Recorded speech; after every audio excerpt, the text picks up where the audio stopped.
아멘. 우리 최영삼 교수의 그 야고보서에 대한 그 주석의 내용을 하나 소개하겠습니다. 시험을 당할 때에 지혜를 구해야 한다.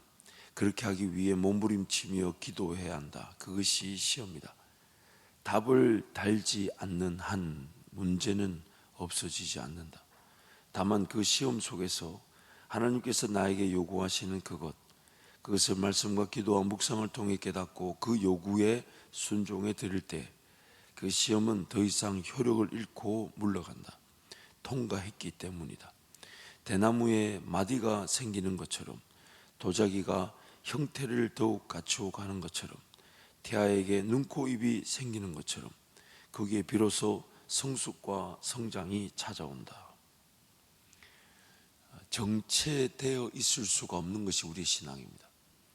매 순간 성장하지 않으면 도태된 것이며, 히브리서 말씀에 의하면 침륜에 빠진 것입니다. 하나님을 어제보다 오늘 더 사모하지 않는 것 자체가 안타까움입니다. 하나님을 하나님답게 더 믿어보고자 하며 더 갈급해하고 목말라 하지 않는 것이 위기입니다. 신앙은 하면 좋고 안 해도 괜찮은 것이 아니죠. 하나님을 섬기지 않는 것이 불행이고 불안전한 것이며 위험한 것입니다. 그래서 신앙은 행복의 길이면서 또한 안전의 길입니다. 매일매일이 도전입니다. 매일매일이 믿음의 길입니다. 어제 살아보지 않았던 삶을 오늘 삽니다. 또한 오늘 살아보지 않았던 삶을 내일 삽니다. 그래서 매일매일 하나님을 찾지 않을 수 없습니다. 그래서 매일매일이 일용할 양식입니다. 매일매일이 답을 필요로 하는 문제를 직면합니다. 우리란 존재가 그래요.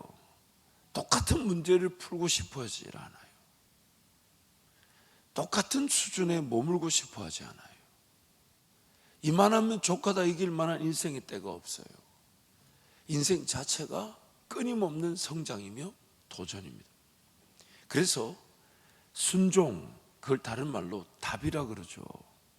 답을 제출하지 않으면 너무 안타깝게도 그 시험 상태에 성장하지 못한 채 갇혀 있습니다. 근데 오늘 시험은 오늘만 풀 수가 있습니다. 근데 오늘 못 풀면 내일은 어떻게 될까요?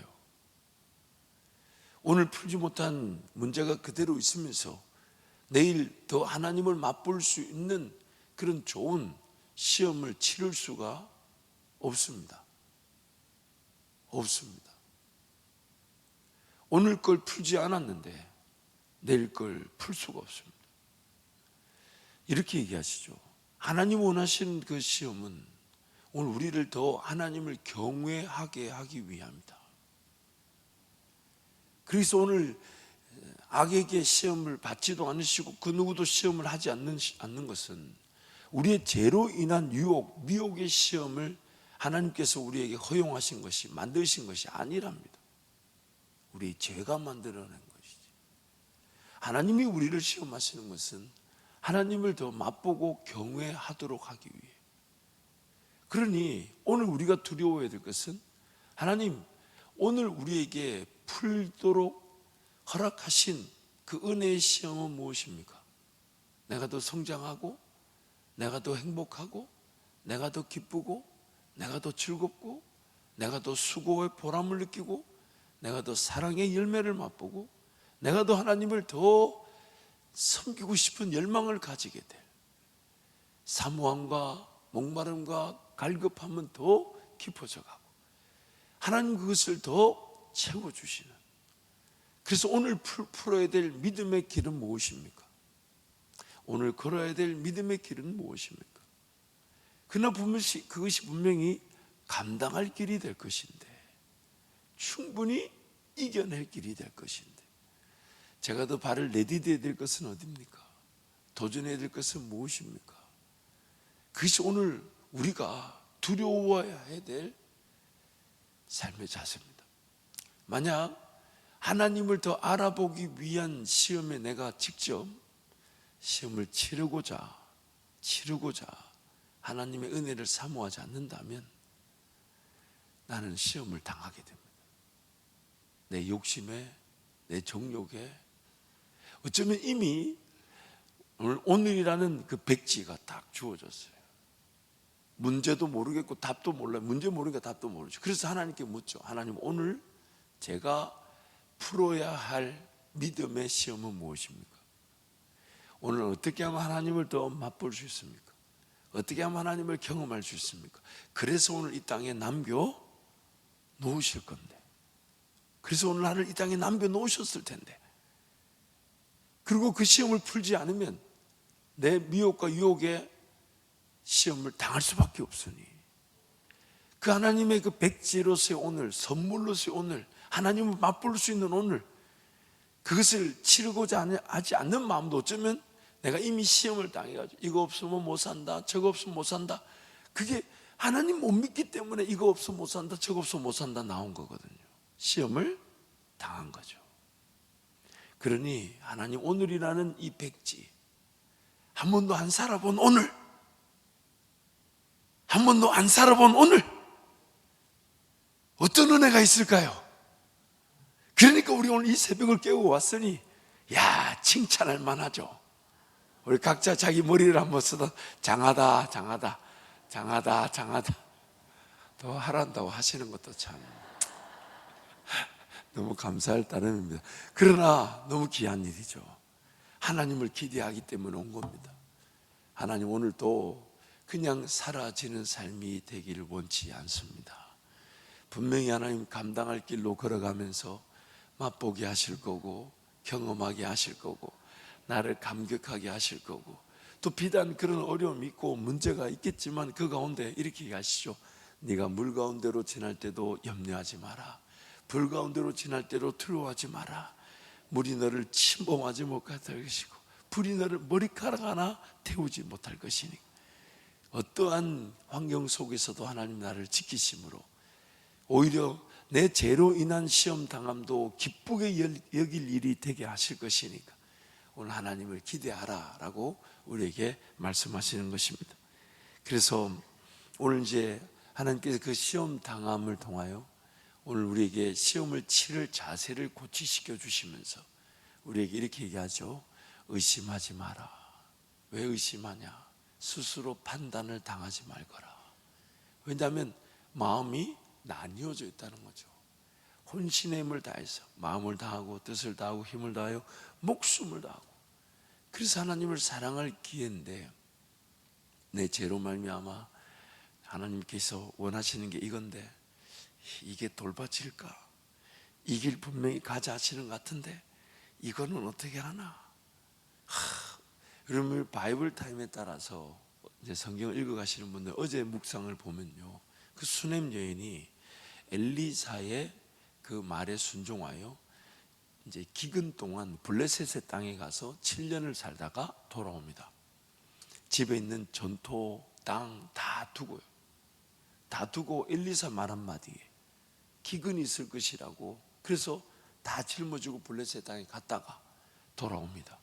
돌아와서 이제 자기 땅을 찾아야 되는데, 그래서 왕에게 호소하러 갔는데 세상에 하나님이 이미 다 갖춰놨다는 거예요.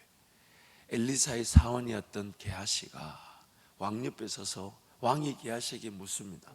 추측하기는 그 시리아 군대를 하나님께서 도망가게 하셔서 갇혀있던 사마리아 성에 그 비싼 물가를 하나님께서 하루아침에 정리해 주셨던, 왜? 전리품들을 수거했던. 근데 그 전리품들을 제일 먼저 맛본 사람들이 성 바깥에 있었던 그 문둥병 나병 환자들이었고, 그 나병 환자 중에 한 사람이 게하시였을 것으로 추정하죠. 그 게하시가 이것을 우리만 취할 것이 아니라서 왕에게 알려가지고 온 백성들이 그 시리아 군대가 두고 간 물품을 다 취하게 되지 않습니까? 그래서 게하시가 왕 옆에 있었을 것으로 추정합니다.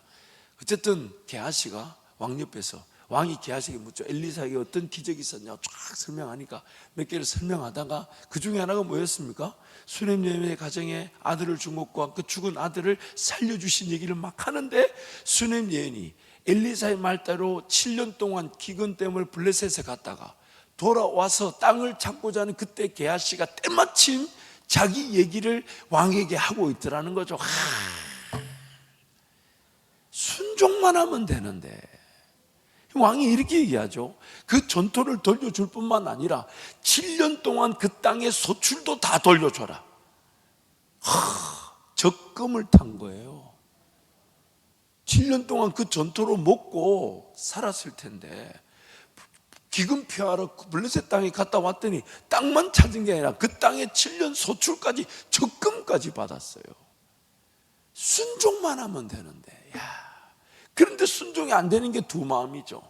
내 이렇게 가면 내 자식들은 누가 돌보고, 내 이렇게 선교를 가면 내 가정은 누가 책임져 주고, 이러면 못 가는 거예요.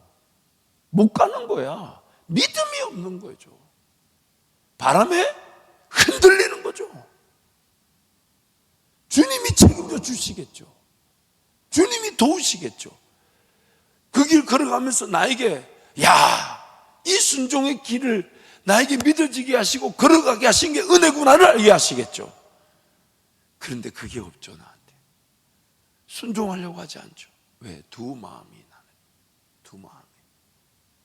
그러면서 오늘 본문 말씀이 전개되는 겁니다. 왜 두 마음이 나눠졌겠냐? 그러면서 질문을 던지죠. 사람이 무엇에 가장 시험에 가장 빠지겠냐? 어떤 시험이 가장 큰 시험이겠냐? 어떤 시험이 하나님께 구하지 않게 만들겠냐? 무엇 때문에 믿음으로만 살지 못하겠느냐? 무엇 때문에 두 마음이 되고 무엇 때문에 정함, 기준 없이 흔들리겠냐? 그래서 오늘 본문이 이렇게 얘기하는 거예요. 낮은 자는 자기의 낮음을 자랑하고 부한 자는 자기의 낮아질 것을 자랑하라. 결국 물질이 우상이 된다는 것이죠. 하나님 보실 때 물질이 없는 게 안전할까요? 물질이 많은 게 안전할까요? 여러분, 저와 여러분 아시잖아요. 옆에 사람 한번 봐봐요. 한번 봐. 그 사람한테 물질이 많은 게 안전할 것 같아요? 물질이 적은 게 안전한 것 같아요? 뭐예요? 말해주기 싫어요? 여러분, 우리는 우리 스스로를 잘 알죠.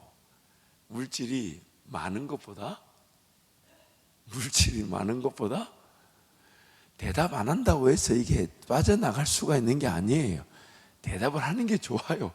물질이 많은 것보다 적은 게 안전하죠. 물질이 많으면 기도하러 올까요? 적을 때 기도하러 올까요? 물질이 많을 때 하나님을 더 기뻐할까요? 적을 때 기뻐할까요? 대답을 해야 당하지 않을까요? 우리란 존재가 그렇습니다. 우리가 하는 존재가. 그러기에 하나님께서는 돈이 문제가 아니라, 이제 우리가 살펴보겠지만, 돈을 사랑함이 문제라 그러시죠. 여러분, 돈이 없어서 하나님 나라 일이 안 된 적이 없습니다. 사실 돈이 있어서 쓰임받지 못하는 경우가 더 많습니다. 그래서 하나님은 오늘 우리에게 무엇을 원하시냐면, 돈이 없을 때에 하나님께 매달리는 법을 배우고, 돈이 없는 중에도 하나님의 일을 감당하는 법을 배우고, 자기에게 주어진 것으로 하나님 앞에 내어주는 법을 배우게 하시죠. 더 많이 있어야 드리는 게 아니라 이미 주신 것을 감사. 만약 내가 지금 뭔가 삶을 사는데 하나님 앞에 선교든 물질이든 드릴 게 없는 게 아니라, 만약 없다면 내 허리띠를 졸라매고 금식을 해서라도 내가 새끼밥을 꼬박 먹는 것보다 하나님 나라를 위해 사는 게 낫지. 그래서 추가로 돈이 더 있어야 헌신하는 게 아니라 지금 내 있는 것을 아껴서 드릴 줄 아는 거. 그래서 하나님은 엘리야를 먹이시기 위해 많고 많은 이스라엘 백성들에게 보내지 않으시고 시돈에 있는 이방 땅 사르밧 가부에게 보내셨어요. 그 가부에게 무엇을 요구하셨냐면, 한 움큼 물가루와 기름 몇 방울, 그거 먹고 죽으려고 하는데 그걸 내놔라 그래요. 왜요? 뭘 가르치시려고요? 그 인생이 하나님께 드리지 않아 삶을 지키려고 했더니 점점점 밀가루는 떨어지더라는 거예요. 그래서 떨어진 자리에서 하나님이 기회를 주실 때 그것을 도로 내놔라 그러죠. 그걸 먹고 죽지 말고, 먹지 말고 죽으라고. 차라리 하나님 앞에 드리고 죽으라고. 그게 나지 않냐고. 내가 먹고 죽으려고 하지 말고 하나님 앞에 차라리 드리고 죽는 게 낫지 않냐고. 그런데 그게 시작이 되게 하셨다는 거예요. 그래서 하나님은 우리에게 믿음의 근육을 기르시듯 물질 관리의 근육을 길러주시기를 원하십니다. 물질 관리의 근육 자체가 하나님 앞에 구별되어 드리는 법을 배우게 하시고, 내 일용할 양식을 검소하고 청결하고 아끼는 법을 가르쳐 주시고, 내 누리고 내 쓰는 씀씀이를 주는 법을 가르쳐 주시고. 왜? 주기만 하면 자기가 다 써버리니까. 주기만 하면 더 편리하려고, 더 안정적이려고, 더 안전하려고, 더 크게, 더 화려하게 뭘 자꾸 쓰려고 하니까. 그래서 없이도 사는 법을 가르쳐 주시죠. 그게 광야였죠.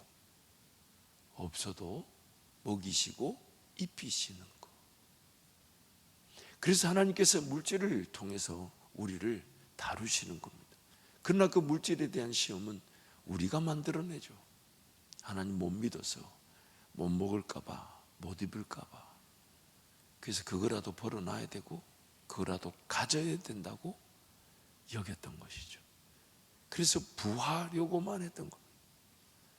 낮아진 자리, 없는 자리, 가난한 자리에서도 하나님께서 어떻게 일하실지를 기대하고 헌신할 줄 알고, 충성할 줄 알고, 수고할 줄 알고, 꿈꿀 줄 알고, 계획할 줄 알고, 하나님 채우시면 일이 될 줄 알고. 여러분, 내가 가진 물질로 하나님의 일이 이루어질 것이냐 착각하는 것만큼 소극적인 게 없어요. 하나님은 2천억, 3천억의 일을 벌리시려 하는데 내가 시큰 벌어봐야 수십억도 안 되는 돈 그거 번다고 난리를 치는 그 안타까움. 그래서 뭔가 하나님 나라에 있다 그러면 내 저 정도 돈이 없어 라고 거절하면서 오늘 내 가진 것으로 최선을 다해 마중물이라도, 물고기 2마리, 보리떡 5개라도 내가 놓을 줄을 법을 모르더라는 거예요. 내 계획, 내 생각, 내 기대치만큼 일하고 싶어하고 지금 있는 것을 구별하여 드릴 줄을 모르는 거예요. 그래서 평생 쓰임 받지 못하는 겁니다. 평생. 근데 하나님은 심은 대로 거두시니까. 네, 오늘의 물고기 2마리, 보리떡 5개를 매우 기뻐하시고 그걸로 일하기를 즐겨하셔서 부한 자들을 부끄럽게 만드시죠. 부한 자들을 부끄럽게. 하나님 나라가 멋있는 겁니다. 하나님 나라가 행복한 겁니다. 내 가진 것이 아닌, 내가 가지지 못했는데 하나님은 그 일을 이루시니 하나님 나라가 멋있는 거죠. 거기에 내 삶을 걸어가는 그것이 행복이죠. 그것이 즐거움이죠. 그것이 기쁨이죠. 이 아멘이 안 나오는 것은 도대체 무슨 이유일까요? 정말 니만 그래라 나는 싫다 이런 분위기예요. 하나님 나라가 멋있는 겁니다. 하나님 나라가 멋있는 것. 아무것도 가지고 온 것이 없고 아무것도 가지고 갈 것이 없고 아무것도 없어도 내 삶을 책임져 주시는 하나님. 그런데도 꿈을 꿀 수 있고 계획할 수 있고 시도할 수 있고 도전할 수 있고 나타날 수 있고. 여러분 반드시 여러분도 경험하시게 될 건데 돈이 문제가 아니라 어디에 써야 될지 하나님의 기회를 포착하지 못하는 게 더 큰 문제입니다. 그래서 담임 목사님 제가 행복한 게 기도만 하면요 물질이 필요하면 하나님께서 그 붙이실 때 그 물질 가지고 오시는 분들이 저에게 부러워하십니다. 와, 목사님 그런 거 어떻게 생각했느냐. 자부심.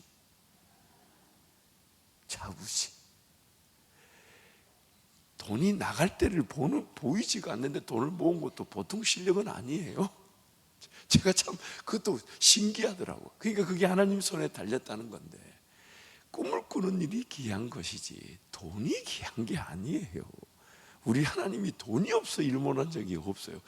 돈은요 5번째, 6번째 축에도 안 들어요. 2번째도 안 돼요. 하나님의 꿈이 없어 문제지. 그래서 야고보서 1장 11절 말씀에 3번 읽으면 이런 말씀이 있어요. 함께 선포합니다. 해가 떠서 뜨거운 열을 뿜으면 풀은 마르고 꽃은 떨어져서 그 아름다운 모습은 사라집니다. 이와 같이 부자도 자기 일에 골몰하는 동안에 시들어 버립니다. 아이고 참, 하나님의 꿈과 비전을 꾸는 사람은 시들지 않습니다. 근데 인생이 왜 시들어 버렸을까요? 왜 꿈을 못 꿀까요? 왜 기도가 안 살아날까요? 왜 예배가 안 될까요? 세상에서 돈 버느라 시들어 버렸어. 그래서 예배를 놓친 거예요. 하나님의 꿈과 비전을 놓친 거예요. 성령의 은사, 평생에 쓰임받을 은혜인데, 제가 다시 얘기해 드릴게요. 기도의 은사를 가졌던 여자 목사님, 아흔이 돼서 제게도 기도해 주셨지만은 그 병원에 입원해 있다니까 사람들이 병문안을 서러 가려고 하는 거야. 당연한 줄 알았는데 세상에 병문안 목적이 뭐냐면 그분 돌아가시기 전에 기도 받으려고.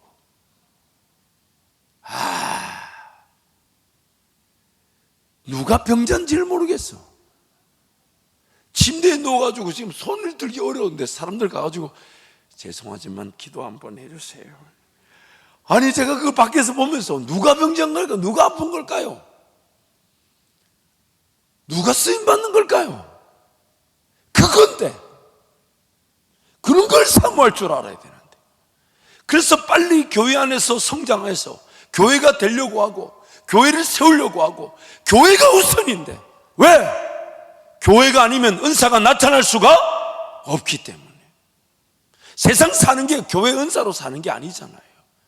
그러나 교회를 세우기 때문에 세상 살이조차도 잘 사라지게 되는 건데, 교회를 배우려고 하고 교회가 되려고 하고 교회를 세우려고 할 때 평생에 쓰임받는, 죽는 그 순간까지 은사로 쓰임받는 인생, 그게 사명인데,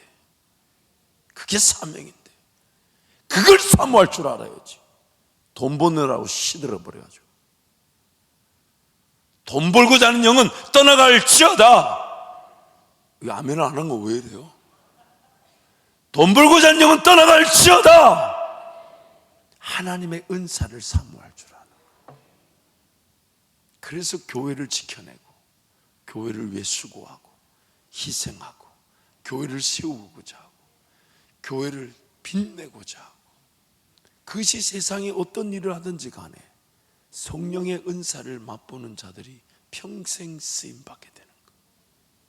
그 갈급함, 그 목마름, 죽는 그 순간까지 누가 병자인지를 모르겠어요. 사랑하는 성도 여러분, 이것이 하나님의 나라입니다. 우리 예레미야 9장 23절 24절 말씀 함께 선포합니다. 여호와께서 이와 같이 말씀하시되 지혜로운 자는 그의 지혜를 자랑하지 말라. 용사는 그의 용맹을 자랑하지 말라. 부자는 그의 부함을 자랑하지 말라. 자랑하는 자는 이것으로 자랑할지니 곧 명철하여 나를 아는 것과 나 여호와는 사랑과 정의와 공의를 땅에 행하는 자인 줄 깨닫는 것이라. 나는 이 일을 기뻐하노라. 여호와의 말씀이니라. 아멘. 자랑하는 자는 이것으로 자랑할지니 곧 명철하여, 즉 듣고자 하고 이해할 줄 알아. 하나님을 알고자 하는 것. 그래서 하나님의 정의와 공의와 그분의 선하시고 기뻐하시고 온전하신 뜻을 분별하여 그 하나님과 동행하고자 하는 것. 그것이 바로 우리가 자랑해야 될 것이라는 것. 뭘 가지는 것을 자랑하는 것이 아닌 하나님을 아는 것을 자랑하는, 알고자 하는 걸 자랑하는, 하나님 한 분이면 충분함을 기뻐할 줄 아는 것, 그게 바로 우리 인생인 것이죠. 그래서 야고보서 오늘 본문 12절 13절을 세 번역으로 함께 선포합니다. 시험을 견뎌내는 사람은 복이 있습니다. 그 사람은 그의 참됨이 입증되어서 생명의 면류관을 받을 것이기 때문입니다. 그것은 하나님을 사랑하는 사람들에게 약속된 것입니다. 시험을 당할 때에 아무도 내가 하나님께 시험을 당하고 있다 하고 말하지 마십시오. 하나님께서는 악에게 시험을 받지도 않으시고 또 시험하지도 않으십니다. 그러므로 두 마음, 즉 시험을 당하는 것은 우리가 부하려고 하는 욕심 때문입니다. 그리고 그럴 때 그런 하나님은 그 부하려고 하는 욕심 속에서도 우리를 그 시험을 통하여 제대로 걸러내시고 깨끗하게 하시고 하나님 그분이 쓰시기 편한 그릇으로 빚어 가시겠다는 것이죠. 그래서 시험을 견뎌내는 자가 복이 있다. 그리고 시험을 견뎌낸다는 것은 기도하지 않으면 견딜 수가 없다는 거예요. 하나님을 가까이 하라는 거예요. 야고보서에서 나오는 가장 대표적인 주제 아닙니까? 하나님을 가까이 하라는 거예요. 그래야만이 시험을 이겨내고 또한 정답을 쓸 수가 있다는 겁니다. 이 흙기러기라는 새가 있답니다. 이 흙기러기의 특징은 1km 이상 높은 절벽 위에다가 알을 부화한다고 합니다. 왜냐하면 천적들에게서부터 이 새끼들을 보호하기 위한 거죠. 그런데 거기서는 새끼들을 더 기를 수가 없죠. 그래서 짧은 영상 하나 보고 말씀을 마무리하겠습니다. Just one problem. The grass they eat is a mile away, by the river. And barnacle geese can't feed their young in the nest. If the chicks don't feed within 36 hours, they'll starve. And these chicks won't be able to fly for another month. The parents are living proof there is a solution. Just not an easy one.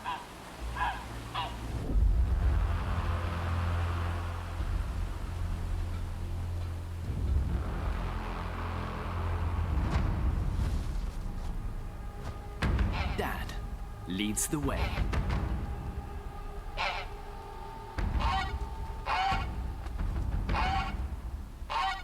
But the chicks are instinctively bonded to Mum.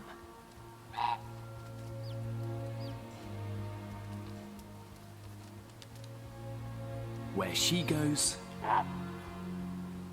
they follow.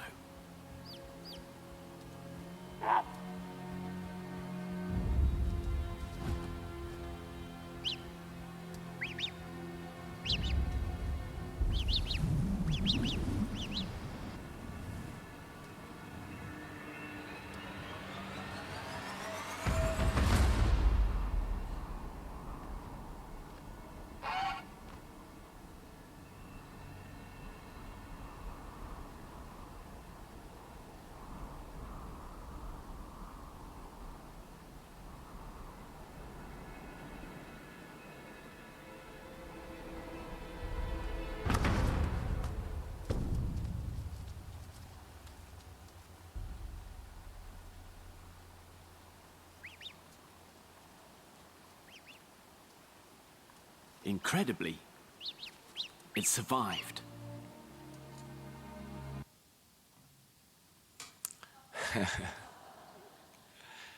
이 흙기러기의 새끼는 태어날 때부터 뼈가 아주 부드럽고 그 털이 아주 많아서 그 떨어져도 그 충격을 충분히 흡수해야 된다 합니다. 그렇게 만들어져 있답니다. 그래서 새끼들을 그렇게 가르친다는 거예요. 우리 주님도 먼저 나르셨습니다.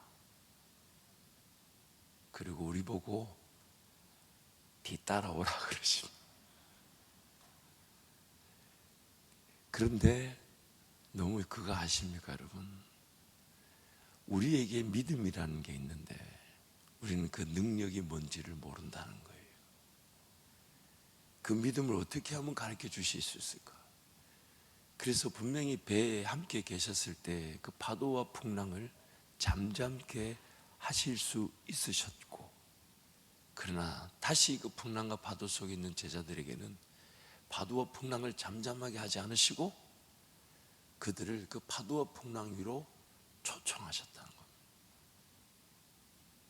베드로에게 발을 내딛게 하셔가지고 비록 빠져들어가도 그 물 위를 걷고 예수님과 다시 물 위를 걷는 그 은혜를 누리게 하셨다는 것입니다. 우리 인생도 마찬가지예요. 기르기와 다를 바가 없어요. 내 안에 하나님께서 이미 선물로 믿음을 주셨는데 믿음이 얼마나 큰 능력인지를 내가 모른다는 거예요. 그래서 주님이 자꾸 우리에게 부르시죠. 그 아비와 어미가 밑에서 꾀꾀가고 계속 부른답니다. 부르면 새끼들이 그 엄마 아비가 뛰어내린 그 절로 어미 아비가 있는 쪽으로 나르지만 나는 법을 배운 적이 없어요. 그런데 나는 법을 어떻게 하면 배울까요? 아무리 날개 퍼덕퍼덕 거려봐야 안 날라지는데 공중에 한번 점프하니까 비록 못 날랐어요. 하지만 그 날라 자리에서 떨어져도 안전하다는 걸 자기가 배웠어요. 그래서 하나님께서 오늘 우리의 시험 당함을 그렇게 이용해 주시는 거죠. 내가 망하지 않더라는 거예요. 반드시 나를 이끄신다는 거예요. 그리고 여러분, 절벽 위에서 평생 살 수가 없어요. 광야에서 삶이 맞춰서는 안 돼요. 다시 발을 내딛고 하나님 음성을, 하나님의 그 인도하심을 보고자 하지만 또한 오늘 사랑할 자 사랑하고 복음을 전할 자들에게 복음을 전하고 무엇보다 함께 수고하고 헌신하는 일을 우선적으로 하며 살 때 반드시 하나님께서 우리를 그 믿음의 길로 인도하실 줄 믿습니다.